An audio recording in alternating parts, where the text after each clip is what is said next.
صحابہ میں سب سے لمبی عمر پائی ہے حضرت سلمان فارسی رضی اللہ تعالیٰ عنہ نے۔ 350 سال ان کی زندگی ہے۔ اتنی زندگی صحابہ میں سے کسی کی بھی نہیں ہے جتنی حضرت سلمان فارسی رضی اللہ تعالیٰ عنہ کی ہے۔ بنیادی طور پہ یہ ایک مجوسی کے بیٹے تھے اور بڑے امیر کبیر خاندان سے تعلق رکھتے تھے۔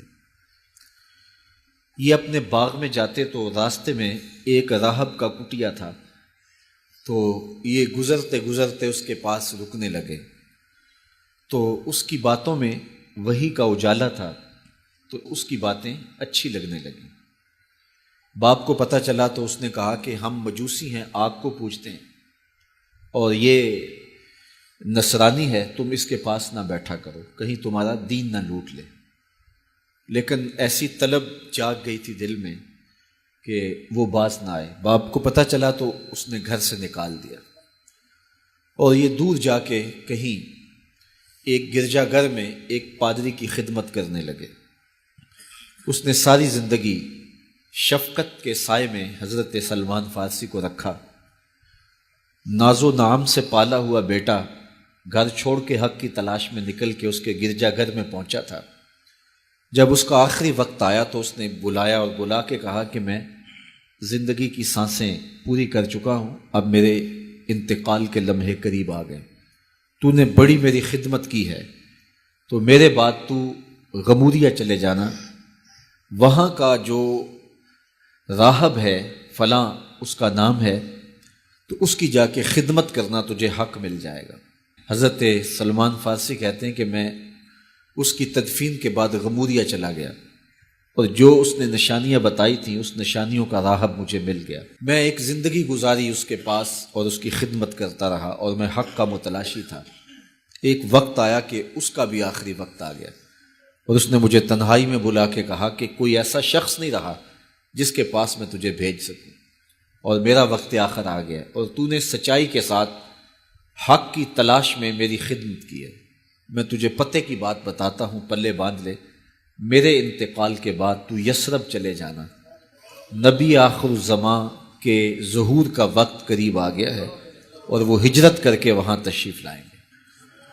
کہتے ہیں میں نے اس کو کہا کہ کوئی اور شخص بھی تو دعویٰ نبوت کر سکتا ہے، میں اتنی خاک چھانی ہے، ماں باپ کا دیس چھوڑا ہے، گلی گلی کی خاک چھانی ہے، تو کہیں میں دھوکہ نہ کھا جاؤں، مجھے نشانیاں بتاؤ۔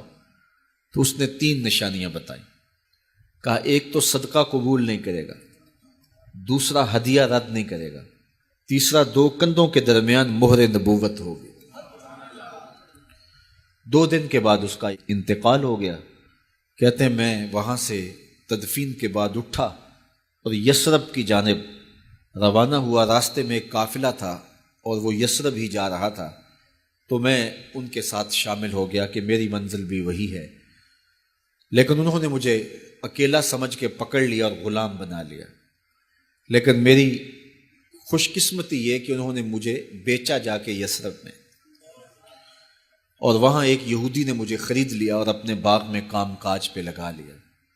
میں روزانہ ان ہمایوں لمحوں اور ان حسین گھڑیوں کا منتظر تھا جن کے لیے میں نے در در کی خاک چھانی تھی، کبھی عرش پر، کبھی فرش پر، کبھی ان کے در، کبھی در بدر، غم عاشقی تیرا شکریہ میں کہاں کہاں سے گزر گیا۔ کہا ایک دن میں اپنے باغ میں کھجوریں توڑ رہا تھا کہ ہوائیں گیت گانے لگی، اور طلع البدر علینا کی صدائیں گونجنے لگیں۔ میں نے جلدی سے چھلانگ لگائی اور بھاگ پڑا۔ میرا آقا سمجھا شاید غلام بھاگ گیا، اس نے دوڑ کے مجھے پکڑ لیا۔ میں نے اس کو کہا میں بھاگا نہیں ہوں، یہ جسم تیرا ہی غلام ہے، لیکن دل نوکر کسی اور کا ہے۔ میں کچھ کھجوریں لے گیا اور حضور کی خدمت میں حاضر ہوا، اور جا کے میں نے پیش کی، اور میری نیت صدقے کی تھی۔ تو میں نے جب پیش کی تو فرمایا ہم نبی ہیں، صدقہ قبول نہیں کرتے۔ کہتے ایک نشانی پوری ہو گئی۔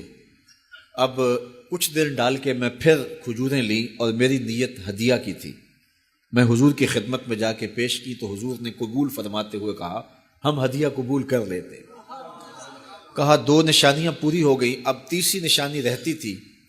اگرچہ 2 نشانیاں ہی میرے لیے کافی تھیں اور حضور کا چہرہ ہی میرے لیے کافی تھا، لیکن میری آرزو یہ تھی کہ میں تیسری نشانی کا بھی بچشم خود مشاہدہ کر لوں تو پھر میں ایمان لاؤں گا۔ ایک دن حضور میرے باغ میں تشریف لے آئے۔ حضور نے قمیض اتاری ہوئی تھی اور اپنے مبارک کندھے کے اوپر کپڑا رکھا ہوا تھا، اور مہر نبوت والی جگہ چھپی ہوئی تھی۔ ہلکی ہلکی ہوا چل رہی تھی اور میں حضور کے پیچھے پیچھے ہوتا تھا۔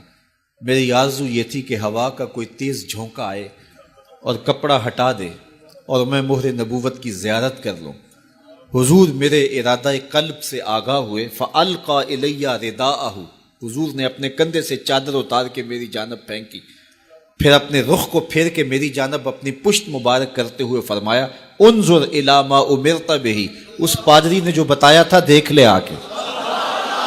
تو کہتے ہیں میں نے دیکھا تو حضور کے دو کندھوں کے درمیان مہر نبوت تھی، تو میں دوڑ کے لپٹ گیا اور حضور کے مہر نبوت کو چوم لیا اور میں حضور کا غلام بن گیا۔ تو لوگوں نے کہاں کہاں انتظار کیے، کتنی صدیاں کاٹیں، کس کس در کی غلامی کی۔ میں کہا کرتا ہوں میرے مقدر آپ کے مقدر۔ آنکھ کھلی، ہمارے والد مسجد سے مولوی صاحب کو بلا لائے اور انہوں نے کان میں آ کے کہا، مبارک ہو، تو حضور کا غلام بن کے آیا۔ شاہوں سے ملا ہے نہ تونگر سے ملا ہے، اللہ کا عرفان اسی در سے ملا ہے۔ اوروں کو ملا ہے تو مقدر سے ملا ہے، مجھ کو تو مقدر بھی تیرے در سے ملا ہے۔ میرے والد گرامی جھوم کے پڑھا کرتے تھے کہ محمد جانے جانا ہے، پیغمبر ہو تو ایسا ہو۔ محمد جانے جانا ہے، پیغمبر ہو تو ایسا ہو، رسولوں کی بشارت سے مبشر ہو تو ایسا ہو، امر توقیر کا سب کو موقر ہو تو ایسا ہو، کیا ہم کو غلام ان کا مقدر ہو تو ایسا ہو۔